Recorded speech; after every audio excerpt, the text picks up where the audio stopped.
Long delays meant long lines, meant long faces as rail passengers processed just how long it would take to get going. I just turned up with my seat and my ticket quite gaily, thinking I'd be getting on the train. And they can't seem to tell us where the buses are all going. We might have to go in the next train if it comes on time. And if it doesn't? We don't know. We don't have an option yet. Among those waiting outside Glasgow Central today, Mick and his mates trying to get home to London. But heatwave damage on the network meant cross-border services were cancelled this morning. It's an absolute disgrace. No one's telling you anything.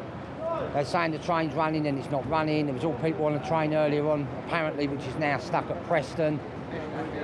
It's an absolute farce.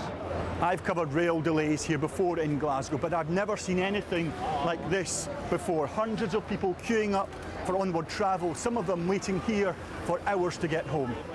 Trains in the east cancelled too after a blaze on a track in Bedfordshire yesterday left a burnt-out trail, closing the route between Peterborough and London King's Cross.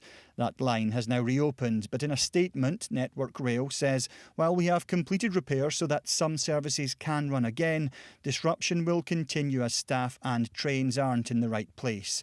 Most train operators are advising passengers not to travel to or from London King's Cross today, and we'd urge passengers to follow that advice.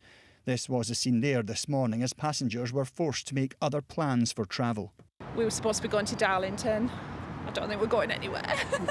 Something else not going anywhere, climate change, and experts say we need to twin track reducing our emissions with preparing our network for rising temperatures. Yesterday tells us we have done damage, we have changed the climate, and it is probably time, as well as to trying to stop making it even worse than we've got to start adapting our infrastructure and so on to it. Network Rail is now looking at how our railway can become more resilient to extreme weather. Until changes happen, rail lines will continue to buckle in blazing heat, and lines like these will continue to form. Let's speak to Alan now outside at Glasgow Station. And Alan, Dan's just told me that people have been queuing all day. Is that right? And how are things looking now?